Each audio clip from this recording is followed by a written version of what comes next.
When I closed the last leaf of the Count's manuscript, the half-hour during which I had engaged to remain at Forest Road had expired. Monsieur Rubel looked at his watch and bowed. I rose immediately, and left the agent in possession of the empty house. I never saw him again. I never heard more of him or of his wife. Out of the dark byways of villainy and deceit they had crawled across our path, into the same byways they crawled back secretly and were lost. In a quarter of an hour after leaving Forest Road I was at home again. But few words sufficed to tell Laura and Marion how my desperate venture had ended, and what the next event in our lives was likely to be. I left all details to be described later in the day, and hastened back to St. John's Wood, to see the person of whom Count Fosco had ordered the fly, when he went to meet Laura at the station. The address in my possession led me to some livery stables, about a quarter of a mile distant from Forest Road. The proprietor proved to be a civil and respectable man.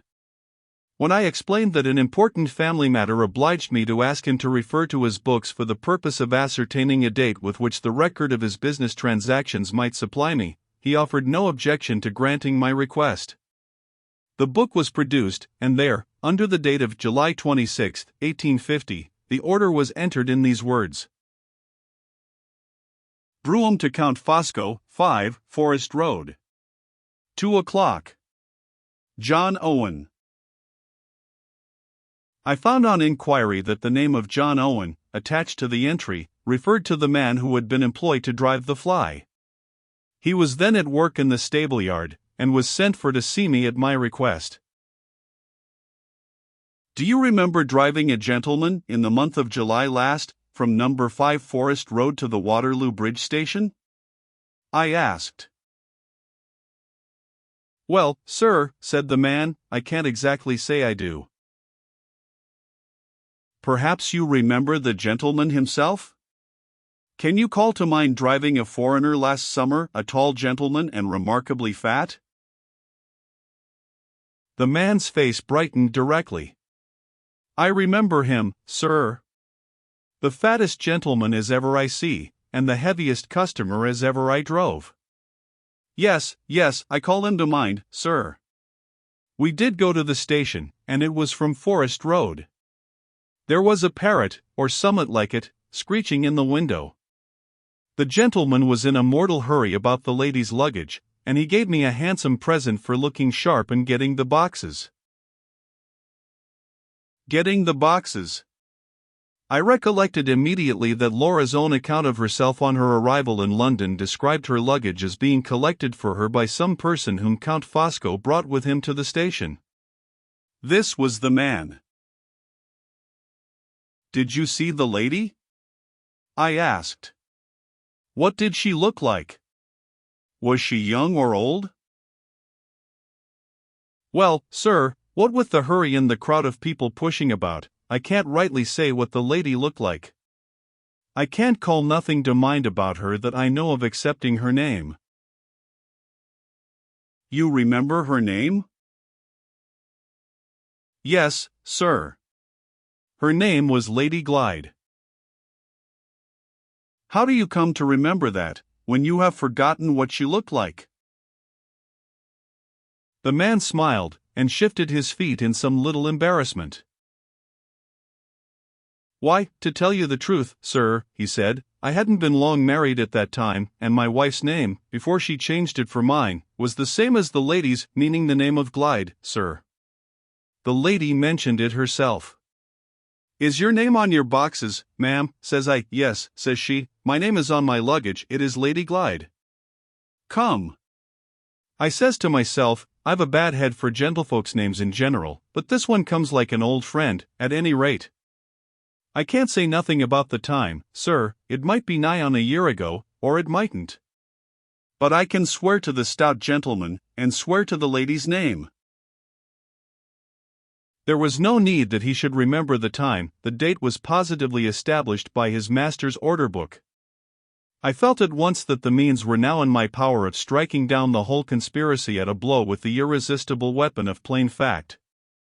Without a moment's hesitation, I took the proprietor of the livery stables aside and told him what the real importance was of the evidence of his order book and the evidence of his driver. An arrangement to compensate him for the temporary loss of the man's services was easily made, and a copy of the entry in the book was taken by myself, and certified as true by the master's own signature. I left the livery stables, having settled that John Owen was to hold himself at my disposal for the next 3 days, or for a longer period if necessity required it. I now had in my possession all the papers that I wanted, the district registrar's own copy of the certificate of death, and Sir Percival's dated letter to the Count, being safe in my pocketbook. With this written evidence about me, and with the coachman's answers fresh in my memory, I next turned my steps, for the first time since the beginning of all my inquiries, in the direction of Mr. Curll's office. One of my objects in paying him this second visit was, necessarily, to tell him what I had done. The other was to warn him of my resolution to take my wife to Limmeridge the next morning, and to have her publicly received and recognized in her uncle's house. I left it to Mr. Curll to decide under these circumstances, and in Mr. Gilmore's absence, whether he was or was not bound, as the family solicitor, to be present on that occasion in the family interests. I will say nothing of Mr. Curll's amazement, or of the terms in which he expressed his opinion of my conduct from the first stage of the investigation to the last. It is only necessary to mention that he at once decided on accompanying us to Cumberland. We started the next morning by the early train. Laura, Marion, Mr. Curll, and myself in one carriage, and John Owen, with a clerk from Mr. Curll's office, occupying places in another. On reaching the Limmeridge station, we went first to the farmhouse at Todd's Corner. It was my firm determination that Laura should not enter her uncle's house till she appeared there publicly recognized as his niece. I left Marion to settle the question of accommodation with Mrs. Todd, as soon as the good woman had recovered from the bewilderment of hearing what our errand was in Cumberland, and I arranged with her husband that John Owen was to be committed to the ready hospitality of the farm servants. These preliminaries completed, Mr. Curll and I set forth together for Limmeridge House.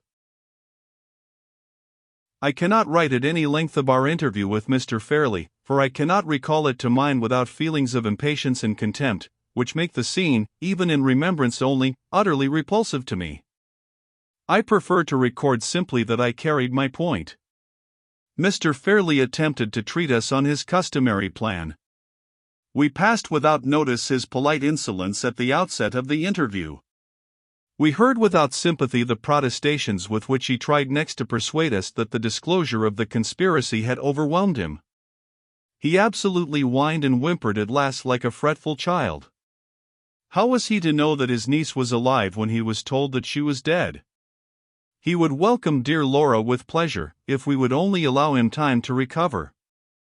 Did we think he looked as if he wanted hurrying into his grave? No. Then, why hurry him? He reiterated these remonstrances at every available opportunity, until I checked them once for all, by placing him firmly between two inevitable alternatives. I gave him his choice between doing his niece justice on my terms, or facing the consequence of a public assertion of her existence in a court of law. Mr. Curll, to whom he turned for help, told him plainly that he must decide the question then and there. Characteristically choosing the alternative which promised soonest to release him from all personal anxiety, he announced with a sudden outburst of energy that he was not strong enough to bear any more bullying, and that we might do as we pleased. Mr. Curll and I at once went downstairs, and agreed upon a form of letter which was to be sent round to the tenants who had attended the false funeral, summoning them, in Mr. Fairley's name, to assemble in Limmeridge House on the next day but one. An order referring to the same date was also written, directing a statuary in Carlisle to send a man to Limmeridge churchyard for the purpose of erasing an inscription. Mr. Curll, who had arranged to sleep in the house, undertaking that Mr. Fairley should hear these letters read to him, and should sign them with his own hand. I occupied the interval day at the farm in writing a plain narrative of the conspiracy, and in adding to it a statement of the practical contradiction which facts offered to the assertion of Laura's death. This I submitted to Mr. Curll before I read it the next day to the assembled tenants. We also arranged the form in which the evidence should be presented at the close of the reading. After these matters were settled, Mr. Curl endeavored to turn the conversation next to Laura's affairs. Knowing, and desiring to know nothing of those affairs, and doubting whether he would approve, as a man of business, of my conduct in relation to my wife's life interest in the legacy left to Madame Fosco, I begged Mr. Curl to excuse me if I abstained from discussing the subject. It was connected, as I could truly tell him, with those sorrows and troubles of the past which we never referred to among ourselves, and which we instinctively shrank from discussing with others.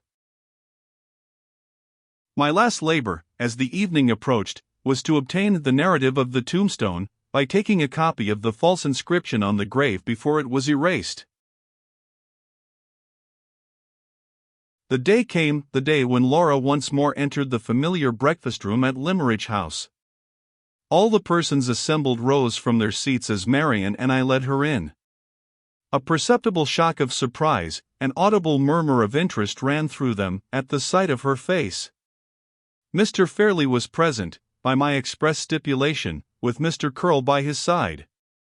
His valet stood behind him with a smelling bottle ready in one hand, and a white handkerchief, saturated with eau de cologne, in the other. I opened the proceedings by publicly appealing to Mr. Fairley to say whether I appeared there with his authority and under his express sanction.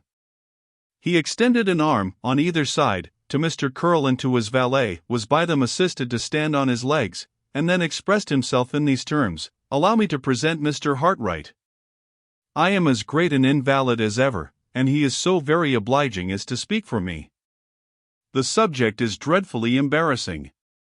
Please hear him, and don't make a noise." With those words he slowly sank back again into the chair, and took refuge in his scented pocket handkerchief. The disclosure of the conspiracy followed, after I had offered my preliminary explanation, first of all, in the fewest and the plainest words. I was there present, I informed my hearers, to declare, first, that my wife, then sitting by me, was the daughter of the late Mr. Philip Fairley; secondly, to prove by positive facts, that the funeral which they had attended in Limmeridge churchyard was the funeral of another woman; thirdly, to give them a plain account of how it had all happened. Without further preface, I at once read the narrative of the conspiracy, describing it in clear outline, and dwelling only upon the pecuniary motive for it, in order to avoid complicating my statement by unnecessary reference to Sir Percival's secret. This done, I reminded my audience of the date on the inscription in the churchyard, the 25th, and confirmed its correctness by producing the certificate of death. I then read them Sir Percival's letter of the 25th, announcing his wife's intended journey from Hampshire to London on the 26th. I next showed that she had taken that journey, by the personal testimony of the driver of the fly, and I proved that she had performed it on the appointed day, by the order book at the livery stables. Marian then added her own statement of the meeting between Laura and herself at the madhouse, and of her sister's escape. After which I closed the proceedings by informing the persons present of Sir Percival's death and of my marriage. Mr. Curl rose when I resumed my seat, and declared, as the legal adviser of the family, that my case was proved by the plainest evidence he had ever heard in his life. As he spoke those words, I put my arm round Laura, and raised her so that she was plainly visible to everyone in the room. "Are you all of the same opinion?" I asked, advancing towards them a few steps, and pointing to my wife. The effect of the question was electrical. Far down at the lower end of the room one of the oldest tenants on the estate started to his feet, and led the rest with him in an instant. I see the man now, with his honest brown face and his iron-grey hair, mounted on the window seat, waving his heavy riding whip over his head, and leading the cheers. There she is, alive and hearty, God bless her. Gi it tongue, lads. Gi it tongue. The shout that answered him, reiterated again and again, was the sweetest music I ever heard. The laborers in the village and the boys from the school, assembled on the lawn, caught up the cheering and echoed it back on us.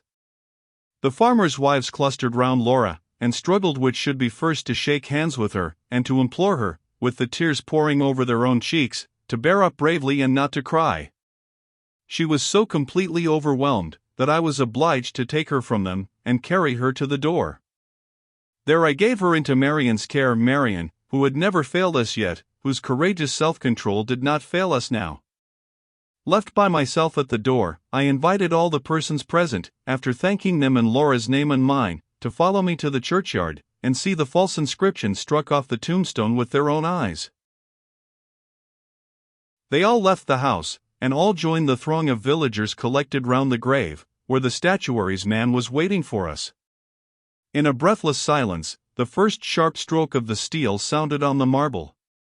Not a voice was heard, not a soul moved, till those 3 words, Laura, Lady Glyde, had vanished from sight.